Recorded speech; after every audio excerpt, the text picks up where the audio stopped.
ईरानी वज़ीर ख़ारजा अब्बास अराग़ची, नायब वज़ीर आज़म इसहाक़ डार और फील्ड मार्शल सैयद आसिम मुनीर से राब्ता। ईरानी मीडिया के मुताबिक जंगबंदी से मुतालिक उमूर और अहम इलाकाई पेशरफ्त पर तबादला ख्याल किया गया।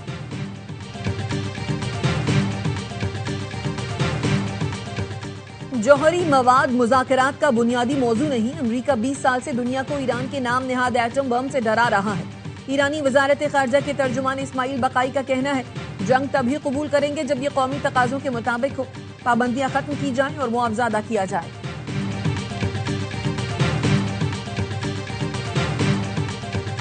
लेबनान के मफादात अब ईरान मुज़ाकरात से मशरूत नहीं रहे। लेबनान और ईरान के सियासी रास्ते अलग हैं। लेबनान अपने मफादात के तहफ़्फ़ुज़ के लिए बातचीत कर सकता है।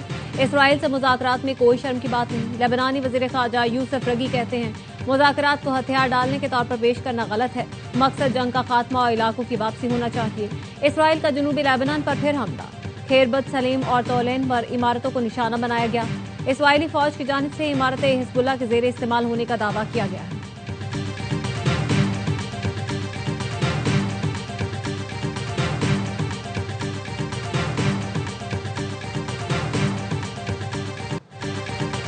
सिक्योरिटी फोर्सेस और कानून नाफिज करने वाले इदारों का खैबर में मुश्तरका इंटेलिजेंस ऑपरेशन फितना खारिज के 22 दहशतगर्द मारे गए। खारिज की अंधाधुंध फायरिंग से 10 साला मासूम बच्चा शहीद, हथियार और धमाका खेज मवाद बरामद। ISPR का कहना है, भारतीय हिमायत याफ्ता खारिज मुतअद्दिद दहशतगर्द कार्रवाइयों में मुलव्विस थे। अज़्म इस्तेहकाम के तहत इंसदाद दहशतगर्दी मुहिम पूरी शिद्दत से जारी रहेगी। इलाके में सैनिटाइजेशन ऑपरेशन जारी है।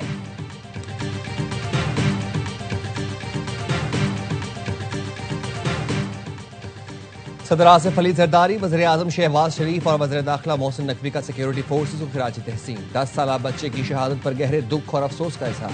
सदर आसिफ अली जरदारी ने कहा, पाकिस्तानी क़यादत खित्ते में अमन के लिए सर तोड़ कोशिशें कर रही है।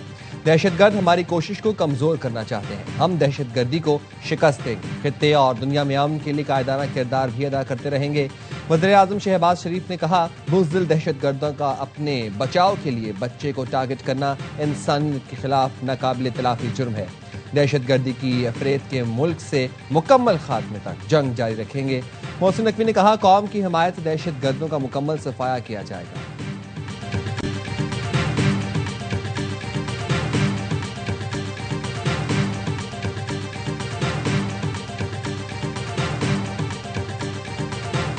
They've agreed to an additional 3 weeks of ceasefire. No more firing. Let's see. We hope that happens. It's not going to happen between them, but they do have Hezbollah to think about. And we had a great meeting with the very high officials of Lebanon. अमरीकी सदर Trump का Israel लबनान जंगबंदी में 3 हफ्ते की तौसीह का ऐलान। लबनानी और Israeli सफीर के हमरा प्रेस कॉन्फ्रेंस में कहा, लबनान और इसराइल के दरमियान अमन का बेहतरीन मौका है। लबनान को हिजबुल्लाह से बचाने के लिए मिलकर काम करना शुरू कर दिया। इसराइली वज़ीर आज़म और लबनानी सदर से जल्द मुलाकात का मुंतज़िर हूँ। लबनानी सदर 3 हफ्तों में इसराइली वज़ीर आज़म नेतन्याहू से मुलाकात कर सकते हैं। अमरीका में लबनानी सफीर का लबनान की हिमायत पर सदर ट्रंप से इजहार तशक्कुर। अमरीका में इसराइली सफीर ने कहा, उम्मीद है लबनान के साथ जल्द अमन हो जाएगा। They cannot have the nuclear bomb, and they're not going to have the nuclear bomb. We don't need it. Why do I need it? Why would a stupid question like that be asked? Why would I use a nuclear weapon when we've totally, in a very conventional way, decimated them without it? No, I wouldn't use it. A nuclear weapon should never be allowed to be used by anybody.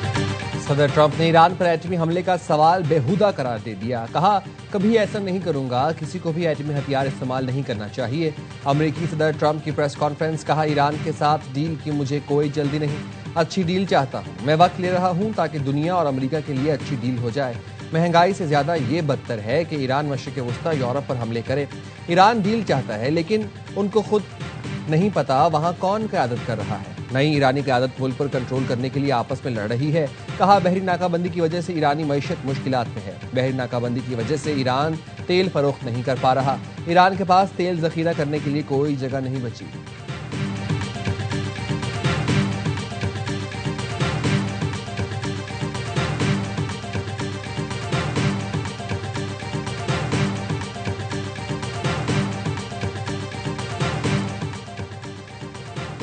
Iran में कोई बुनियाद परस्त या एतदाल पसंद नहीं, हम सब ईरानी और इनकलाबी हैं।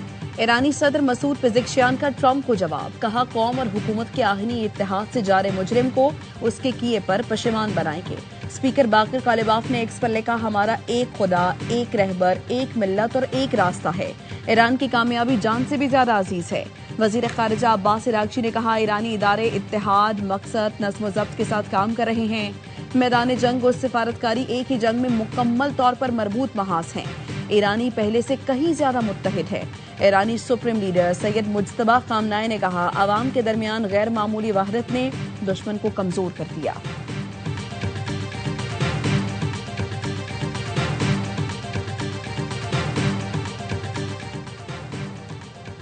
वज़ीर बहरिया जॉन फेलन को जहाज साजी से मुतालिक तनाज़ात पर बरतरफ किया गया। अमरीकी सदर डोनाल्ड ट्रंप की ओवल ऑफिस में गुफ्तगू, कहा जॉन फेलन मेहनती और सख्त मिजाज शख्स थे, लेकिन उनके नए जहाज़ों की तैयारी और खरीदारी के मामलात पर दीगर हुकाम के साथ इख्तलाफात थे। कुछ लोग उन्हें पसंद करते थे, कुछ नहीं करते थे। रिपोर्ट्स के मुताबिक जॉन फेलन बहरी इस्लाहात और जहाज साजी के अमल में सुस्त रवि का मुजाहरा कर रहे थे।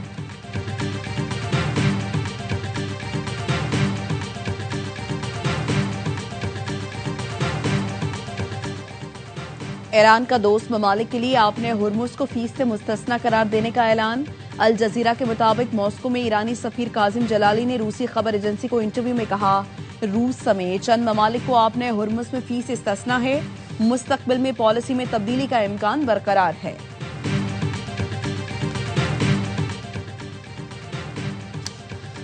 कैथोलिक मसीहियों के रूहानी पेशवा पोप लियो का अमेरिका और ईरान पर जंग के खात्मे के लिए अमन मुज़ाकरात जारी रखने पर जोर, कहा फरीक अमन के फरोग, जंग के खात्मे और बैनुल-अक़वामी कानून के एहतराम के लिए हर मुमकिन कोशिश करें। इस तनाज़े ने ईरान में बेकसूर लोगों की एक पूरी आबादी को मुतासर किया है। मुहाजिरीन और पनाह गुज़ीनों के साथ गैर इंसानी सलूक पर शदीद तशवीश का इजहार करते हुए कहा, दुनिया में इन्हें अक्सर पालतू जानवरों से भी बदतर समझा जाता है।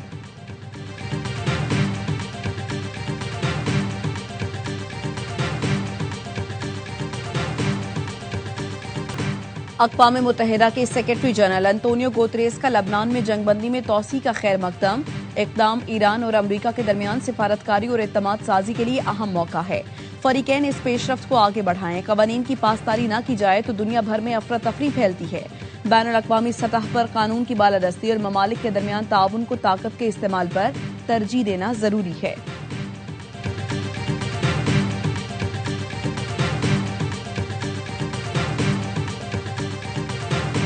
Like it when they target American companies. And we are looking at it. We've been looking at it. UK did it. A couple of other people did it. They think they're going to make an easy buck. That's why they've all taken advantage of our country. They don't take advantage of it. No, we've been looking at it, and we can meet that very easily by just putting a big tariff on the UK. So they better be careful. If they don't drop the tax, we'll probably put a big tariff on the UK. अमरीकी कंपनियों पर tax खत्म न किया तो जवाब में भारी टैरिफ लगा सकते हैं। अमरीका ने बरतानिया को खबरदार कर दिया। व्हाइट हाउस में सहाफियों से गुफ्तगू में ट्रंप ने कहा, अमरीकी कंपनियों को निशाना बनाना काबिल कबूल नहीं। इस मामले का जायजा लिया जा रहा है। जरूरत पड़ने पर बरतानिया की कंपनी के खिलाफ भी इसी नौयत के इकदाम किए जा सकते हैं।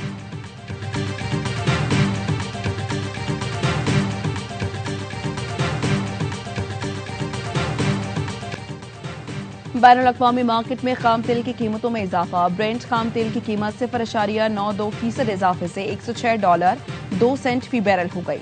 अमरीकी वेस्ट टेक्सास खाम तेल की कीमत 0.62% इजाफे से $96.45 फी बैरल हो गई।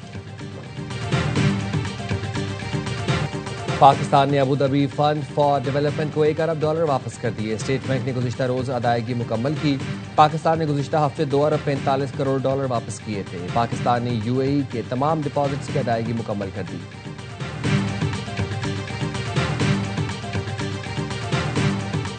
कराची के नौजवान ने दुनिया की टेक रेस में तहलका मचा दिया। एलॉन मस्क की स्पेस एक्स ने सौले आसिफ की कर्सर खरीदने के लिए $60 अरब की पेशकश कर दी। कर्सर ने मसनूई जहानत के जरिए कोडिंग को खुद कार बनाया। सिलिकॉन वैली में धूम मच गई। स्पेस एक्स ने डील से मुतालिक बाज़ाबिता तस्दीक कर दी। स्पेस एक्स की कर्सर को खरीदने के साथ शिराकतदारी के ऑप्शन में भी दिलचस्पी। कर्सर का मवासना ओपन AI और एंथ्रोपिक से किया जा रहा है। कर्सर के शरीक बानी ने सौले आसिफ का ताल्लुक कराची से है। सौले आसिफ ने MIT के 3 दोस्तों के साथ मिलकर कर्सर की बुनियाद रखी थी। कैसर की सालाना आमदन $1 अरब से तजावुज कर चुकी है। पाकिस्तान का टेक असेसमेंट कोड लिखने वाले हाथ दुनिया का मुस्तकबिल लिख रहे हैं।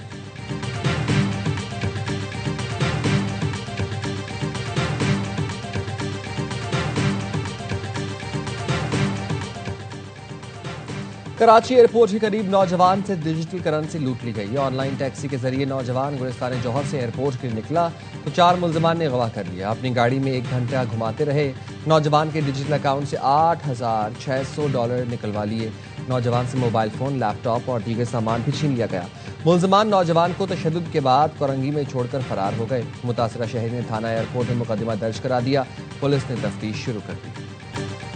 सरकारी अराजी को तिजारती मकासद के लिए इस्तेमाल करने का कोई कानूनी हक नहीं। तवील अरसे तक अराजी का इस्तेमाल भी किसी को कानूनी हक नहीं देता। रूट परमिट गाड़ियों की नकलो हरकत की इजाजत देता है। बस अड्डे या बुकिंग दफ्तर कायम करने का हक हासिल नहीं होता। सिंध हाई कोर्ट ने M9 मोटरवे पर कायम बसों के बुकिंग दफातर सील करने के खिलाफ दरखास्तें मुस्तरद कर दी। वकील ने कहा था दरखास्त गुजार कई दहाइयों से अलासिफ स्क्वायर के करीब कारोबार कर रहे हैं। अदालत का chief secretary Sindh, DIG traffic, दीगर हुकाम को फौरी गैर कानूनी पार्किंग और तजावुजात खत्म करने का हुक्म। तजावुजात खत्म न की गई तो तौहीन अदालत की कार्रवाई की जाएगी।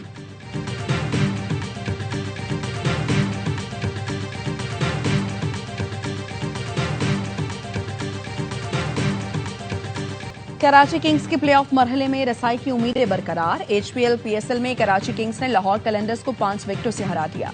खुशदिल शाह ने 14 गेंदों पर 44 रन बनाए। खुशदिल ने शाहीन शाह अफरीदी और हारिस रऊफ को तख्ता मश्क बनाया। कप्तान डेविड वार्नर ने 63 और मोइन अली 39 रन के साथ नमाया रहे। कराची किंग्स ने 200 रन का हदफ 8 गेंदें पहले हासिल कर लिया। HPL PSL में रावलपिंडी की पहली जीत। इस्लामाबाद यूनाइटेड को शिकस्त दी। आज हैदराबाद किंग्समैन और इस्लामाबाद यूनाइटेड का मुकाबला होगा। इवेंट के तमाम मैचेस देखिए स्पोर्ट्स पर बराह रास्त।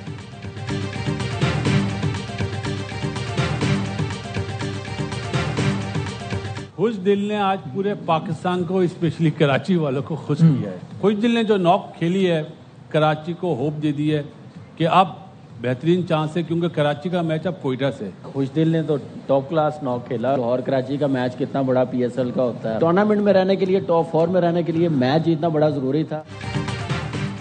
खुशदिल ने कराची वालों को खुश कर दिया। साबिक क्रिकेटर्स का हर लम्हा पुरजोश में इजहार ख्याल। वासिद अली ने कहा खुशदिल ने उम्मीद दिला दी कराची प्लेऑफ में जा सकता है। कामरान अकमल बोले ये मैच जीतना जरूरी था। खुशदिल ने टॉप क्लास इनिंग्स खेली। अदाकारा शगुफ्ता एजाज बनी मेहमान। सामना किया दिलचस्प सवालों का। मुस्तफा चौधरी ने रूपधारा, कायम अली शाह का आदि ने चुटकुलों से हाजरीन को महसूस किया।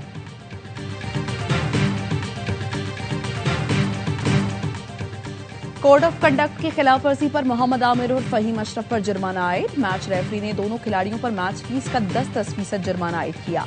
गुज़श्ता रोज रावलपिंडीज और इस्लामाबाद यूनाइटेड के मैच के दौरान दोनों प्लेयर्स उलझ पड़े थे। आमिर ने आउट करके फहीम को वापस जाने का इशारा किया। इस दौरान नोकझोंक हुई। साथी खिलाड़ियों ने बीच बचाव। और साबिक कप्तान आमिर सुहेल का गैर जिम्मेदाराना रवैया। PSL में कराची लाहौर मैच में कमेंट्री के दौरान आमिर सुहेल ने गैर जरूरी तौर पर कराची को हदफ बना लिया। पान की पिचकारियों का जिक्र करके शहर की पहचान करार दिया। पाकिस्तान का सबसे बड़ा शहर, मौशी हब जिसे उरूसुल वलाद कहा जाता है, यहाँ के लोगों की मेहमान नवाजी के दुनिया में चर्चे हैं। ये शहर बेहुरमती नहीं, इज्जत का हकदार है। साबिक कप्तान ने अहले कराची का दिल दुखाया।